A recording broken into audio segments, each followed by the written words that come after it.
And I think there's a verse in there that says, "Who shall go for us?"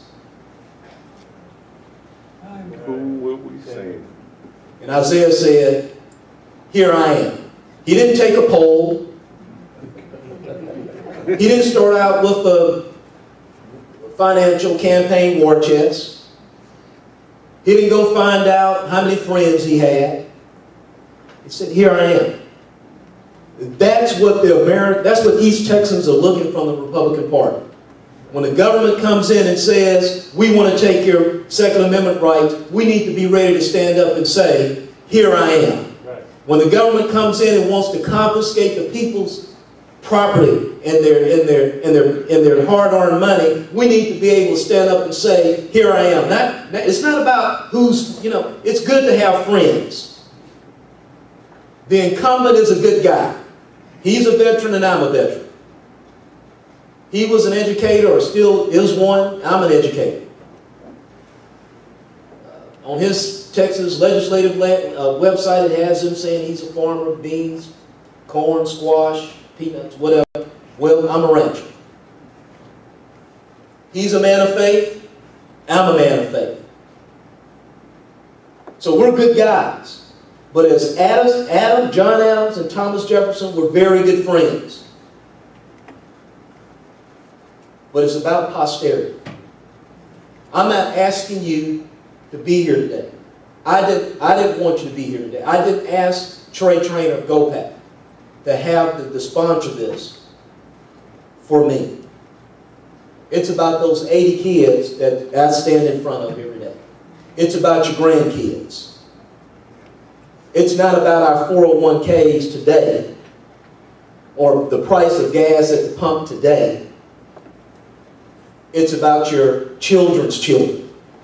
That's what this is about.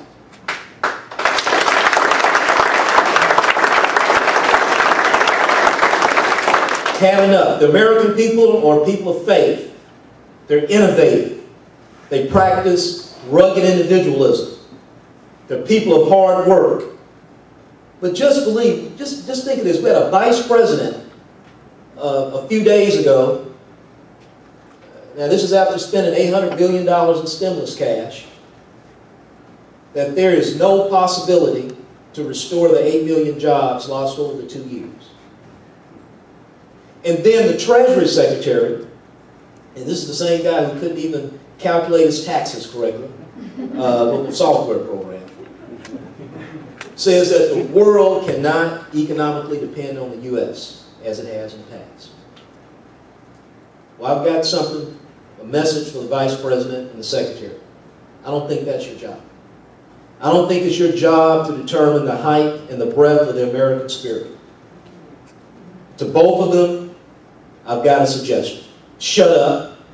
Stop spending. Stop taxing. Stop borrowing. Get out of the way and let the American people create the jobs.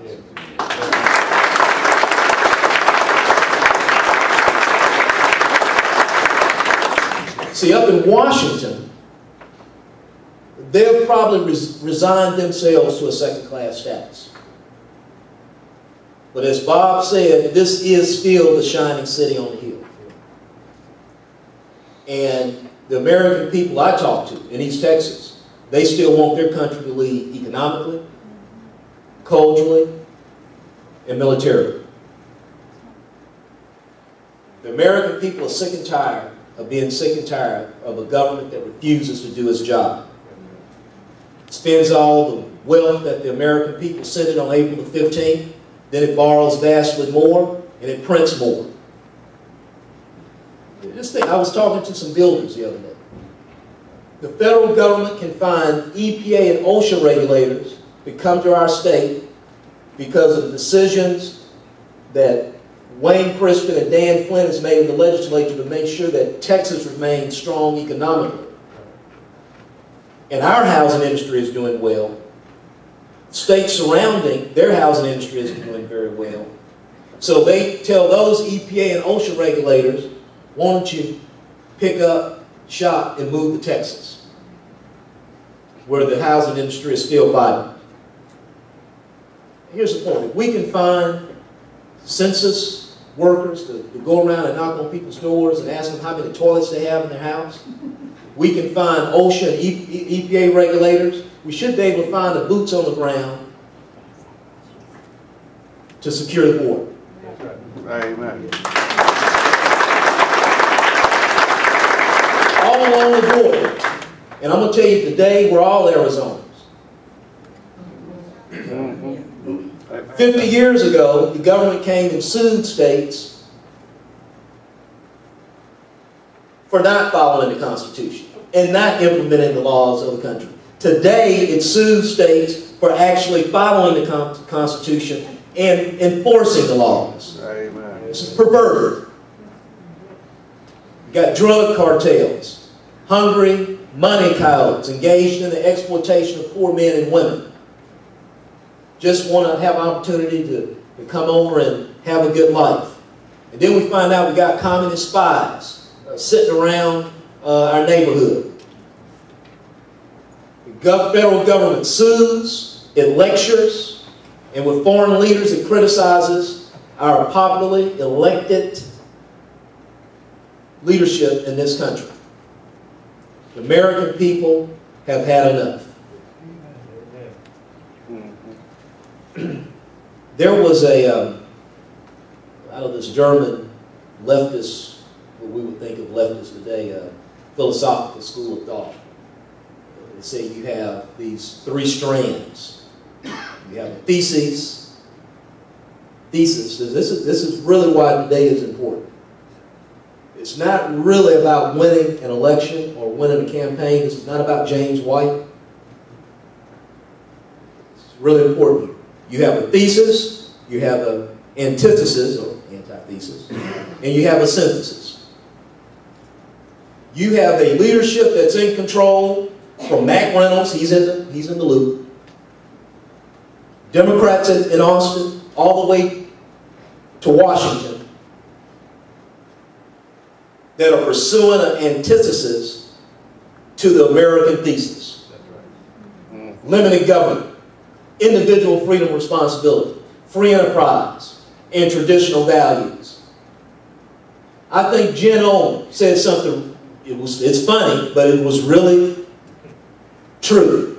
Why would someone, President Obama that is, get up and tell you, this is a great country, and elect me and I want to transform it? If it's so great, why do you need to transform it? I don't know about change. I say we need a restoration to the values and principles that made this country great. And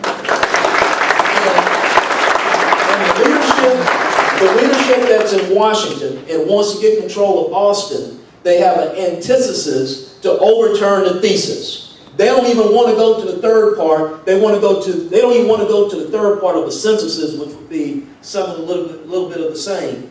And they know it.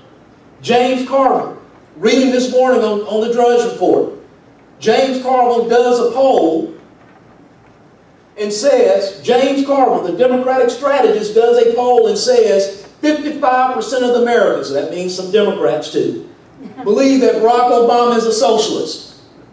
And you're sitting here saying we can't win an election in East Texas? The people have it. The people got it on property taxes. Abolish it, at least the school property tax part of it, and go to a broad-based sales tax. The people got it. The point